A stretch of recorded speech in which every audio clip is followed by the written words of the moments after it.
Won't be a driver anymore. Guerrero, I'll be back. That you can count on. He says that way too much nowadays.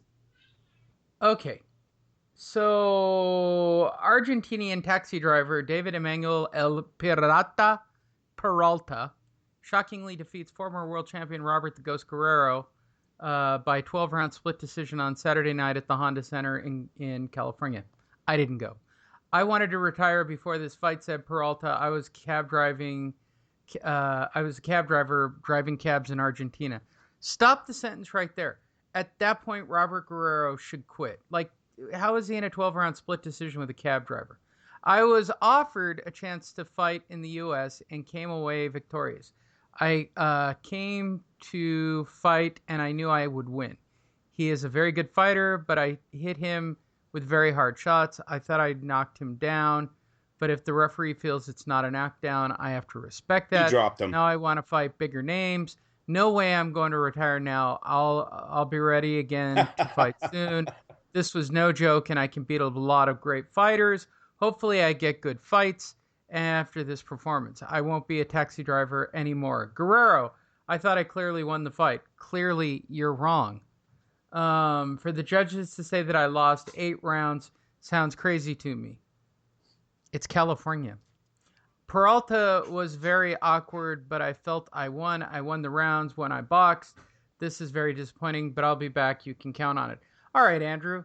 You having a relationship with the Guerrero clan, and, in my humble opinion, a bias towards Mr. Guerrero, who's a great story, don't get me wrong. Did you think that he did more than. Did he decisively win the fight? I scored the fight, Lee. Listen, I fell asleep, you guys. I'm not gonna lie. This fight was on at midnight. I was tired, and I fell asleep. But you know what, Lee? I have a good woman, and she walked by me and seen I was asleep. You know what she did? She hit the record button on the TV, and I got to rewatch this fight at 4 in the morning when I woke up. So I woke up. I seen Robert had lost, and I was upset. I get on the TV. I see my lady hit record, and now I'm happy again, about to watch this thing. I watched the fight. I score it. I had a score of 116 to 112 for David Peralta. Lee, for a while, Robert Guerrero, I've been saying that Robert Guerrero is not the ghost anymore. He basically stands in front of his opponents, goes toe to toe, and whatever happens, happens. He wins some, he loses some. Yesterday, he clearly lost that fight.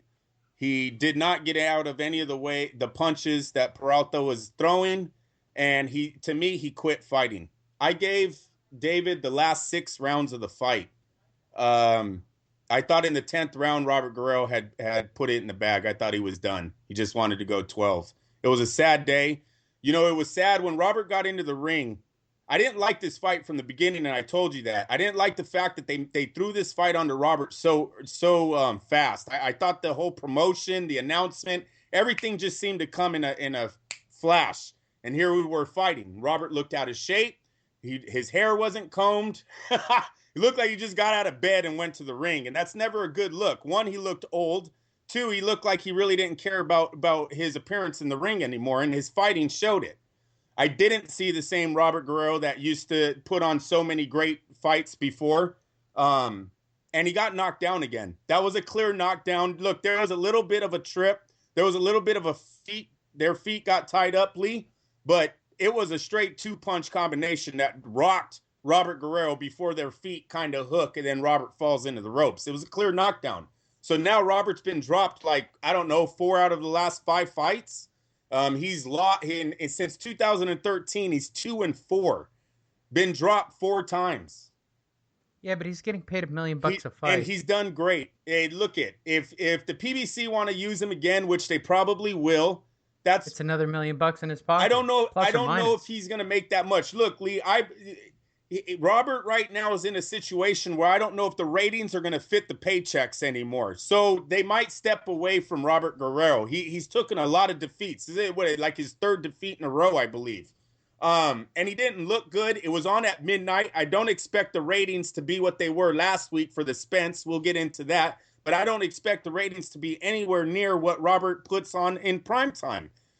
So if he was to step away, Robert had a great career. For where Robert was before Golden Boy really got him in the loop with the Mayweather pursuit, with the dream of fighting Mayweather, Robert Guerrero was just an average fighter, a gatekeeper, a journeyman.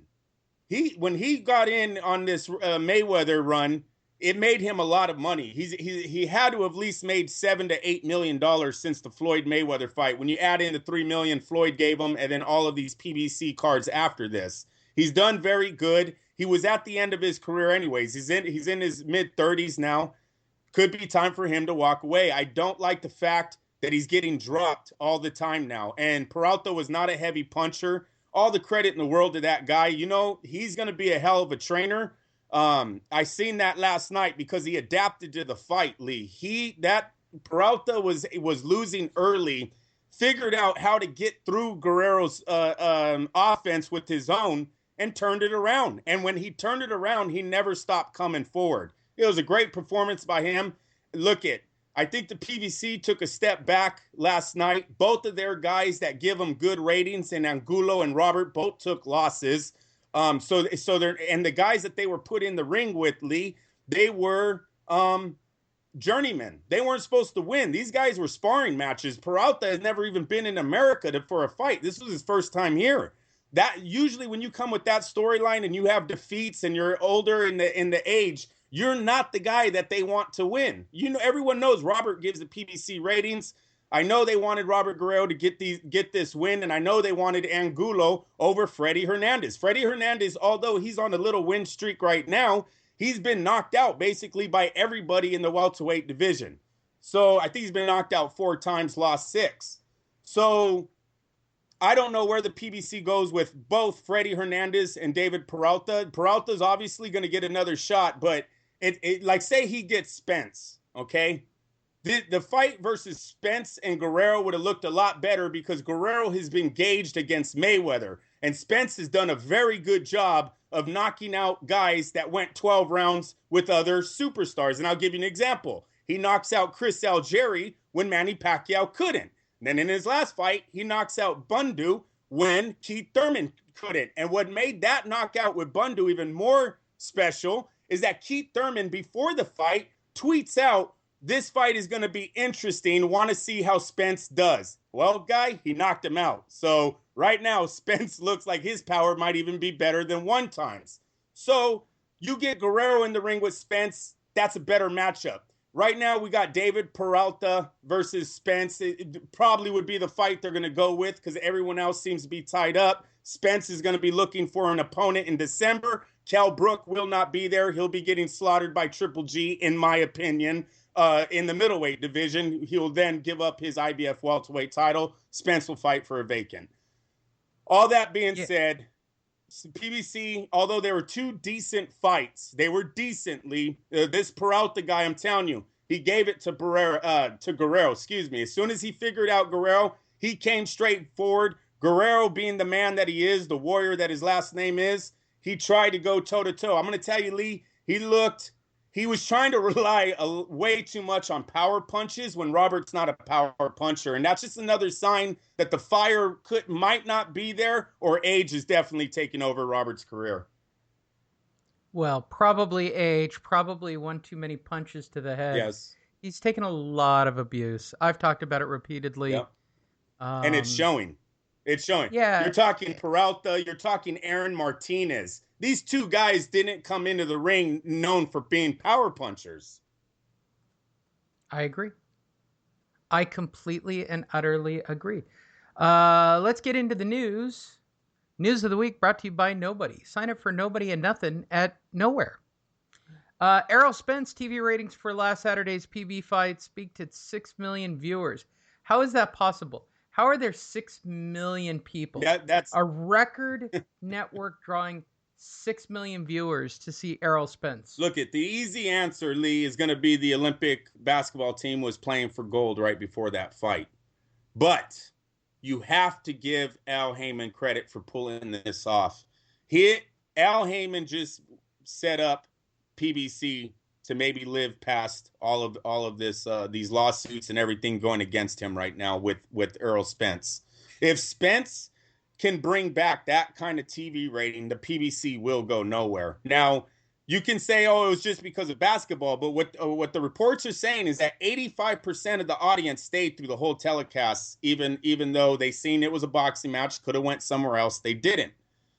What Al Heyman needs to do now is bring Spence back immediately. Look, he didn't take any injuries. He's fine. He's young. You're trying to make this thing work on national television, free television. 6 million views. Are you kidding me right now? That's awesome. That is what we expected from the PBC 2 years ago, but I'm not mad that it's happening now. If this is what he's going to start. No, I'm mad that it happened for that fight. But he's the perfect guy. Look at Eroy Spence he is one of the old school fighters, man. This guy is not, he doesn't shoulder roll. He don't run around the ring. He's not going to tell us, "Oh, I knew I could have stopped him, but I'm trying to play it safe." I hate when fighters say that nowadays. That's not what I go to work. Coffee? That's not what I go to work for, Lee, is to hear guys tell me that they could have knocked him out, but they didn't. Eroy Spence goes for it. He's went for it in every fight. That's why he's knocking out guys that were going 12 with guys that were supposed to be superstars. I like this kid. I think he is the truth. I would like to see his opposition go up and go up immediately if he's really pulling in a true number of 6 million views. And yes, I did have coffee. Yes, sir. It's obvious. All right, so it's official. So I'm going to put you on the spot on the show because your 55 family members are listening. Kovalev versus Ward, Las Vegas. The date is correct, set November 19th. Andrew, will you be allowed out of the house to go to the fight? I don't know. I can be allowed. That's not the issue. I will get back to you. I don't know, Lee. I hella want to be there. I want to be there. You know, I'm buying the room. I know. I would have to fly up probably Friday night, bro. I could not cover that fight like a real journalist. You know me, Lee. I like flying in. Well, I'd go in on Friday. But I like going in on Tuesday. If they're going to give me a credential, I like giving them their money's worth out of it. On this one, I couldn't do it. So that's the only way I could tell you I could be there, bro. Actually, I could commute. It's not that bad a drive. I can go up for all this stuff and come back each day. Tickets for the most anticipated fight of the year go on sale. Yes. Friday, September 2nd. That would be this Friday at 11 a.m. Pacific. November 19th, as I stated, and if you follow me on Twitter, at Lee Honish, you would have saw a retweet that I stole from Steve Kim, who stole from somebody else. So big shout out to Steve Kim. It's on. It's happening. November 19th, Las Vegas, WBO, WBA, IBF light heavyweight champion, Sergey the Crusher Kovalev, 30-0-1, 26 KOs. The man who sat down Hopkins. That's all you got to remember in this. Right. The man who put the end. He's the legend killer. It's not Randy Orton. And he's up against it Sergey again. Kovalev. He's up against it again. He is the legend killer. He takes on two-time world champion and possibly one of the best middle to light heavyweights of all time. If he comes out of this and he takes out Kovalev, he will be the greatest in my mind in that weight division. He's top 10 if he beats Kovalev, Lee. I'm sorry. The kid, listen. No, he might be Lee. He wins out in that tournament, right? He beats Chad Dawson, knocks him. That was the light heavyweight king already. He was already that guy and got knocked out by Ward. And now he's doing it again. Build him up and he knocks him down. Look at the legend is that he's been undefeated since he was 14. That's the legend. Kovalev's going up against a guy who don't know how to lose, and he's American. That's what I love about this thing. This is it. Andre Ward has lived such the blessed life when you think of a boxer's life. He wins gold medal. He's been undefeated since a teenager. He wins the Super Six when everybody doubted him. He beat the light heavyweight king, and now they're telling him another light heavyweight king is there. How much more credentials does he need for us not to say one of the top 10 greatest American professional whatever boxers of all time?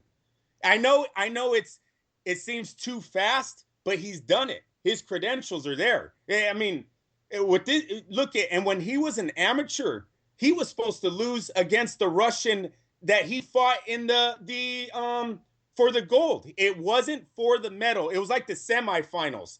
But no one thought he was going to win. The dude was like 30 years old. He was 6'2" or something like everybody was acting like Andre was just way too young, not gonna get past semifinals.